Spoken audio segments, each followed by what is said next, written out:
Olá, saudações, salute a tutti. Sejam bem-vindas, sejam bem-vindos. Sou Leonardo de Magalhães e você está no canal que trata de literatura e religião, história das religiões, a fé e espiritualidade, né? E é um canal assim sem interesses apologéticos, né? Então, a gente tem vários canais de internet que falam sobre uma certa tradição religiosa, vai defender essa tradição religiosa. Mas esse canal aqui trata de várias tradições, né? Então, claro que eu tenho a minha fé, mas esse canal aqui a gente fala de várias tradições religiosas. E vou falar de livros que eu li durante esse ano de 25, né? Esse aqui é o último vídeo de 25, então lembrando as leituras do ano.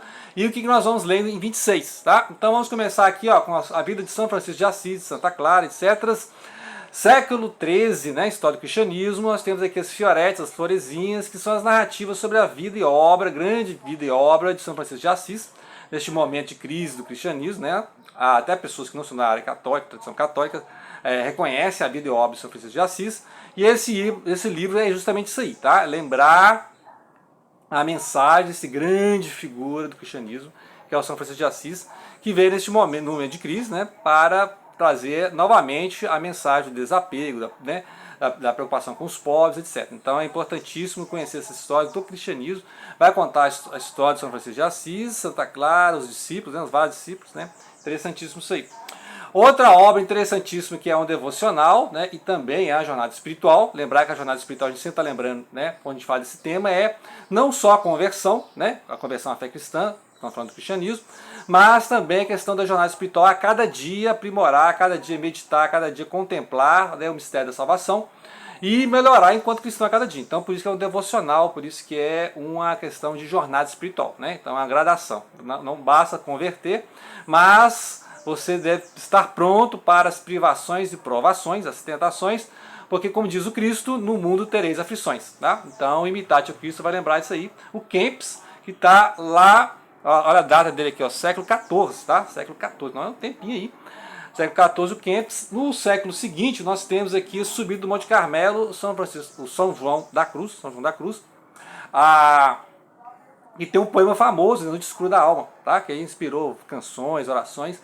E aqui a subida, a ascensão espiritual da alma, né, rumo ao Monte Carmelo. Lembrar que o Monte Carmelo é uma posição aí geográfica e mística, né, que é o monte onde estava o profeta Elias. E aqui o São João da Cruz, a tradição mística espanhola, tal, né, um século depois, século XVI, ele vai trabalhar então isso aí, né, ou seja, a elevação da alma a partir desse momento de crise espiritual, na noite escura. Então ele vai passar a entender esse momento de crise espiritual e vai a elevação espiritual rumo à luz, né? Como diz o Cristo, que é a luz do mundo, né? Tá? O Senhor da luz, luz do mundo. O outro São Francisco é o de Sales, tá? São Francisco de Sales, o Filoteia, também é uma obra devocional, literatura, né, religiosa, e é uma jornada espiritual porque é um livro que você não vai esgotar, você não vai ler totalmente, você vai lendo por etapas, né, pode alternar capítulos, e é um devocional que você pode usar para, né, comentário bíblico, né, como momento de meditação e contemplação, que é justamente esse o objetivo. Então é um livro bem fácil de ler, assim, e vai trabalhar todos esses temas cristãos, tá? Então eu acho importante esses livros sempre estar lendo e relendo, né? Porque não basta só converter, tá? É também a questão da jornada espiritual. Conheço pessoas que têm várias conversões em várias denominações aí e tal, mas não consegue perseverar na fé, né? Igual o Peregrino, né? A gente já leu também o livro do Peregrino, que é isso aí. É muito difícil passar pela porta estreita, né? Tem a mensagem da porta estreita. Se os pernilongos nos que deixar eu gravar isso aqui. Tá. Na tradição, né, cristã, a gente leu, né, essas dicas aí. A tradição hebraica, judaica, né, que é a jornada do trabalho do cabalista, né? Lembrar que a Cabalá é uma tradição religiosa, mística do judaísmo, né? E aqui o Halevi vai falar disso aí, vai falar do trabalho do cabalista igual ao trabalho de um alquimista, né? Então a obra, a alquimia também é isso aí, né? Forjar o metal, né? Então o cabalista é aquele que está em constante trabalho alquímico e trabalho cabalístico de descobrir os símbolos, né? A jornada é justamente unir esse símbolo. O que é o símbolo? É a união, né? Que é o contrário do diabolos, né? Então você tem o simbólico e o diabólico. Então o cabalista tem que estar atento a isso aí, né? Aos símbolos, né? Assim como o alquimista estava ligado aos símbolos, né? O que significa essas transmutações? Então aqui ele vai falar dos símbolos, a árvore da vida, né, a sefirot, tal, né? Então eu acho interessante isso aqui, é bem introdução à Kabbalah. Já falei de outros livros de Kabbalah aqui, né? Então é bem básico mesmo esse livro aqui, da tradição judaica. Numa tradição oriental, mas entre o cristianismo e o islamismo, nós temos o Khalil Gibran, que a gente leu esse ano aqui o Profeta, tá? A gente leu o Profeta do Khalil Gibran, e aqui ele vai falar de Jesus, esse personagem importantíssimo para a fé cristã, e também tem Jesus, né, o Issa, lá no islamismo, tá? E esse livro fica meio assim, né? Já falei desse livro aí antes. Esse livro fica entre o cristianismo e o islamismo, tá? Agora, para quem quer aprofundar no islamismo, tem uma tradição mais... se os mosquitos deixar, né?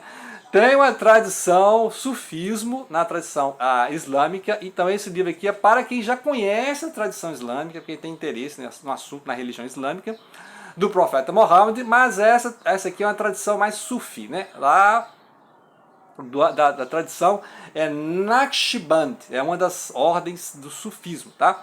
Então é interessante o sufismo por isso aí, porque ele é um aprofundamento. Você tem a vida devocional já do Islã, né?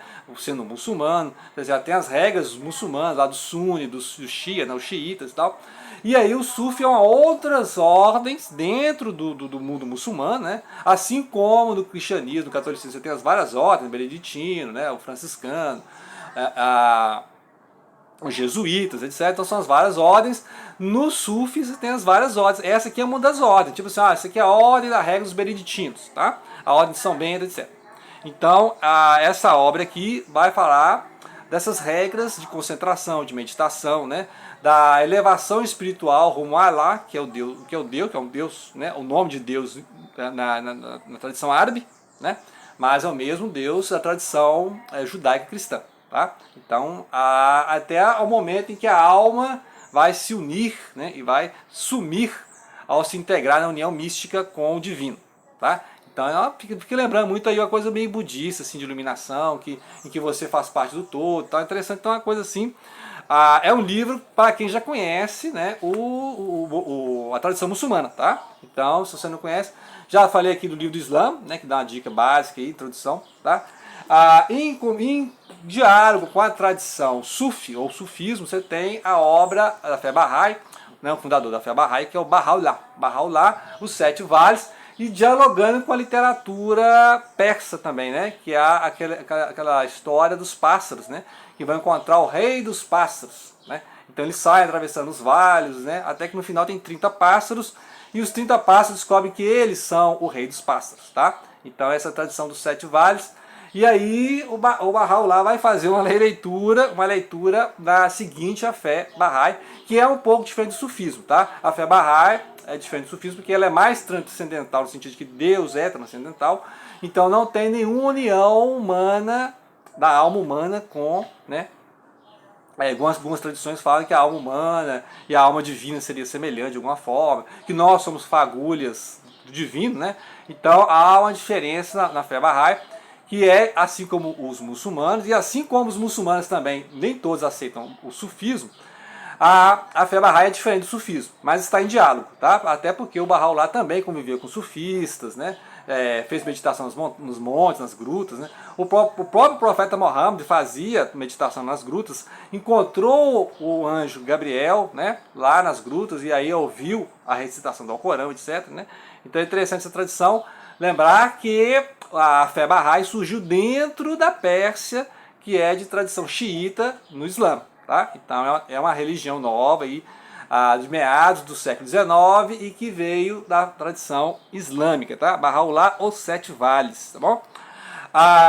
Indo para os Estados Unidos no século XX, né? Meados do século XX, vamos ler então, se os mosquitos deixarem, aqui ó, eu já falei anteriormente quando eu falei do Zen Budismo, aqui é uma literatura, tá? Isso é literatura, não é devocional.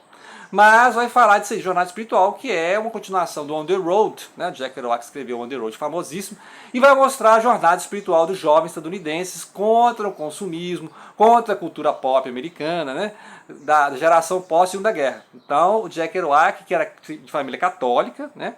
Então, inclusive, morreu católico. Ele flertou um tempo aí com o Zen Budismo, tá? E conheceu o pessoal da Kabbalah, que é o Allen Ginsberg, né? Que já lia o Ivo e tal, que é uma poesia assim, mais Walt Whitman, mais de descoberta, uma poesia mais transcendental, e o Allen Ginsberg que lia, né, a Kabbalah, lia tradições herméticas, lia o Zen budismo, né? Então o pessoal super antenado nessa época de contracultura. Então o pessoal tinha gurus, né? Os gurus lá e tal. E até os Beatles, né? Até os Beatles tinham guru. Então é uma época assim que todo mundo estava contestando a tradição ocidental, consumista e norte-americana, tá? Então é interessante isso aí. Essa dica do Jack Kerouac, que era um grande leitor do Zen, né? Ele era um grande leitor do Zen. Do Alan Watts, que eu já falei no vídeo anterior, do Alan Watts, né? A tradição Zen do desapego, né? Da superação espiritual, tá? Então é interessante o Zen, justamente hoje os mosquitos realmente, o calor, né? Aqui no Sudeste é um calor abismal, então tem que ter a paciência budista com esses mosquitos, né? Você não deve ferir nenhuma mosca. Inclusive a tradição budista vem junto com a jainista, né? O pessoal anda lá com um lenço em frente à boca justamente para não engolir nenhuma mosca, tá? O pessoal não pode engolir nenhuma mosca. E aqui nós temos que ter uma concentração budista para não matar nenhuma mosca, tá? Então, faça o maior esforço, não mate lagartixas, tá? Então é interessante aqui o Zen, e é uma forma ocidental de entender uma tradição oriental, né? O Zen, né, que é ali do Japão, que é por sua vez uma tradição chinesa, né, que tem taoísmo e tal. Então é interessantíssimo. E ele lê esse livro para entender esse livro, tá? Então eu recomendo a leitura dos dois livros, tá? Porque é o momento em que o Jack Kerouac estava em contato com essas tradições orientais, porque ele já estava cansado da tradição ocidental. Tá? Chegou um momento assim que todo mundo está cansado com a tradição ocidental, de consumir, né, de guerras e tal, guerra do Vietnã, né? Aliás, vai ter a guerra do Vietnã ainda, né? Vai ter isso aqui antes, isso aqui é da Segunda Guerra Mundial, ainda vai ter a guerra do Vietnã, né? Lá nos anos 60, 70. Então imagine vocês que situação. Por isso que tem esse momento de contracultura, né? O momento hippie, que veio dos hipsters, né? Que veio da geração beat. Então é interessantíssimo para conhecer a cultura ocidental e o momento de crise, né, espiritual na cultura ocidental, tá? E por isso a gente gosta de ler de várias culturas, né? Então a gente leu aqui da tradição cristã, católica, né? A tradição judaica, tradição oriental, tradição muçulmana, tradição da fé Bahá'í, tradição zen budista, tá? Então são essas dicas de leitura que eu li e ainda vou ler e continuar lendo para 2026, nesse campo aí do devocional e da jornada espiritual, ok? Então, grato pela atenção durante 25, né? Esse é possivelmente o último vídeo de 25. Agradecer a todos aqueles que conheceram e se inscreveram no canal durante 25. E aguardem as leituras que a gente vai fazer para 26 nesse mesma coisa, na história das religiões, jornada espiritual, dicas de leitura de literatura e religião. A gente vai ler aí o Silmarillion, vai ler Duna, né? Mas por esse aspecto mais espiritual, tá bom? Então, grato pela atenção e não deixem de compartilhar.